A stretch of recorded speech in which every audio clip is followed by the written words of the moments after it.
the Mini Cooper, a car that's been enjoyed for generations. And here we have my sister's 2005 Mini Cooper Park Lane. I wanted to do this video just to give you an idea of the jobs and the work that had to be done on this car to bring it back to a decent level of enjoyment. It did fail some MOTs, and I just want to go through some of the things here that we've done just to give you an idea basically of things that you might encounter. Hopefully you won't, but I just thought it'd be interesting to give you a bit of, knowledge of what's happened to our car that, hopefully you won't get with your car. Bearing in mind though that this is a 2005 Mini, and again it depends how it's been kept, how many owners. So by no means am I saying to you guys don't go and buy yourself a Mini vehicle, because that's just foolish of me to say, and you should definitely go and have a look because they have improved tremendously over the years.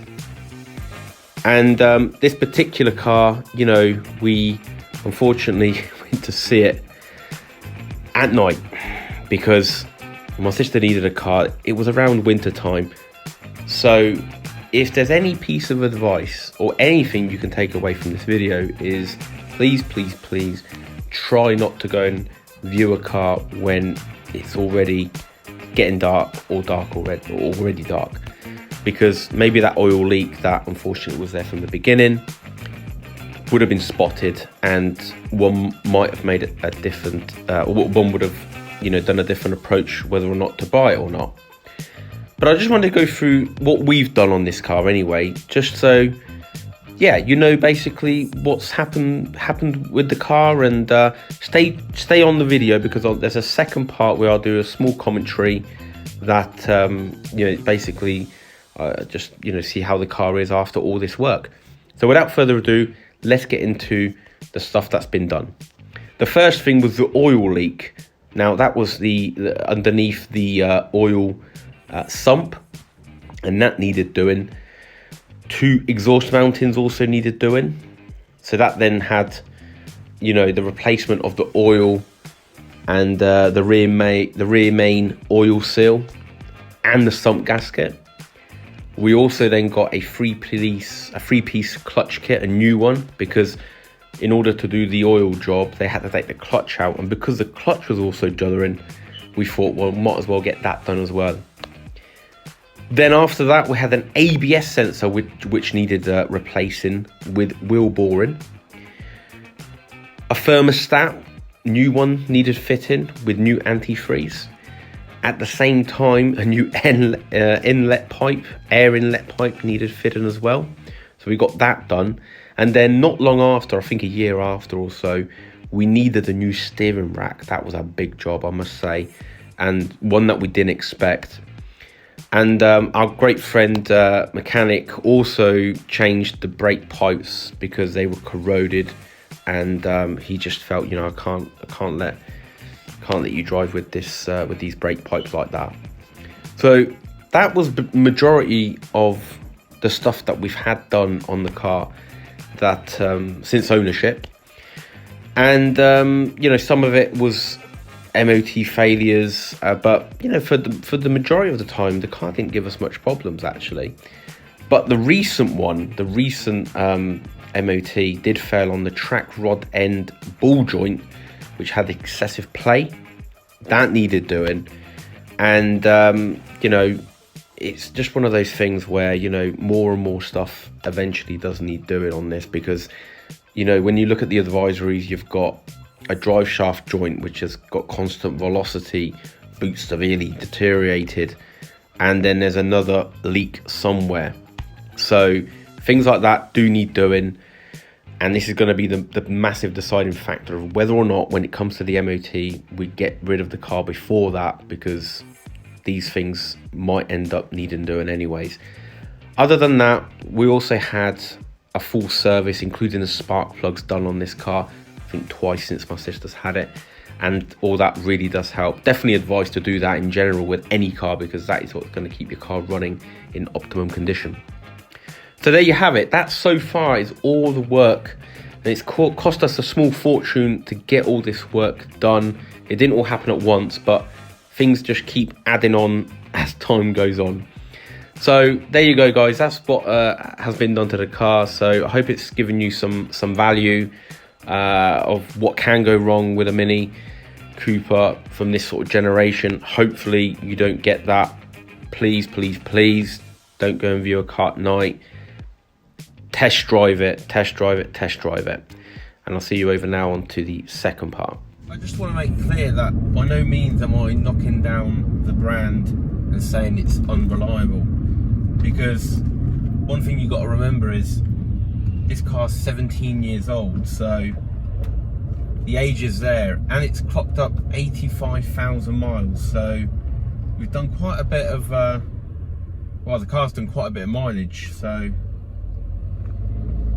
you know, we have to keep that in mind.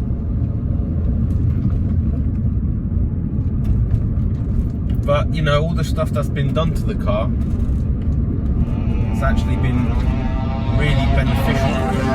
And when a car gets to that sort of age, you can expect things to go wrong in a way. So the Mini brand, it's a great brand. It's a fun, enjoyable Super Mini.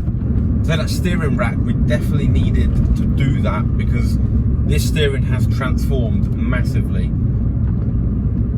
Unbelievable. The steering feels so direct now compared to before. The rod ends that were done as well, all that's really helped. And that even that air inlet, the air inlet pipe, that's sort of like restored the engine power a little bit. The car's more responsive. We also had a full service on the car. So the full service, you know, oil change, spark plugs, filters, all of that again helps with the performance. So this car now, I wouldn't say it's quite to the original performance because you always need like a remap and a restoration of engine to get it back to when it was factory new. But we've got it to a really good level now where the power is really good, steering's good. The leak, there is a small leak again on the advisory, not sure where it is. We have to address that. But you know, the car is really, really nice to drive now. The brakes are even better because of the you know, the new pipes that we put in there, the brake pipes. So they were corroded and all you know, dirty and all of that. So that was another thing we did. Thermostat, loads of things have been done on this car. Loads of things, and then minor things like, you know, some bulbs and stuff that needed doing as well. There's, you know, the list goes on with things that go wrong on cars. And best thing you can do is keep a car till it's financially viable. After that, you have to make a decision whether or not you want to sell. You know, I'm not sure if my sister wants to sell this car just yet because she's done a lot of work on this car. So we've got to have a conversation. I'm having a conversation, you know, whether or not we get rid of the Park Lane Mini Cooper. It's a great car, you know, fun to drive, but with all the problems and, you know, again, you get these advisories on the MOTs and they end up becoming major problems. So, and from one year to another, we don't know what else could go wrong. So there's a big decision to be made here. But, you know, at the moment, we're enjoying the Mini Cooper and have fun with it. That's the idea. You have got to have fun with a car, right? So we're going to go to the beach with this car as well. And, you know, just have some nice times with the handling and the feel and, you know, all that sort of stuff. So hopefully that's coming up. I'm going to be doing some more reviews, well, some more videos. If you like that sort of stuff, let me know. If you want to see me, you know, drive this to Weston-super-Mare or Bournemouth or somewhere like that, let me know. Also, some nice driving roads as well. Like, you know, for example, you know, Cheddar Gorge is a twisty canyon road sort of drive would be interesting to do. So let me know in the comments about that, and we can do it. So everything's working to an amazing level at the moment. A lot of work's been done on this car. It did need it, and you know, it's unfortunate, you know, my sister bought this car that already had problems. Like I said, the Mini brand is a great brand. It's improved a lot actually since this one, because I've driven the electric, the Mini Cooper electric, and yeah, quality has definitely upped even more, refinement, whatever you want to call it, and but the driving experience is still the same. So you're still going to get a fun, enjoyable Mini, which that's what it is, a fun hot hatch, sorry, a fun Super Mini that you can really enjoy, you know. And if you want to see the review I did on that Mini electric, there's a little pop-up banner that had come up, or something had come up anyway. Click on that and you can go and watch that review. Really interesting drive, the first electric car I've driven, and yeah, really enjoyed that one. So definitely go and have a look at that. I've also done a full review on this car as well. I'm going to link that in the description, plus it might be up on the banner somewhere as well. So definitely go and have a look at that, because that's again an interesting video on this particular generation.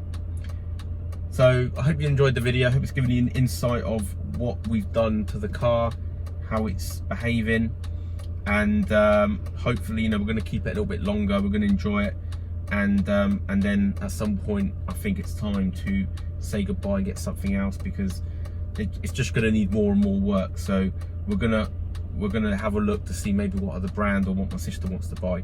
Once again, thank you for watching. If you liked the video, please give it a thumbs up, that'd be great.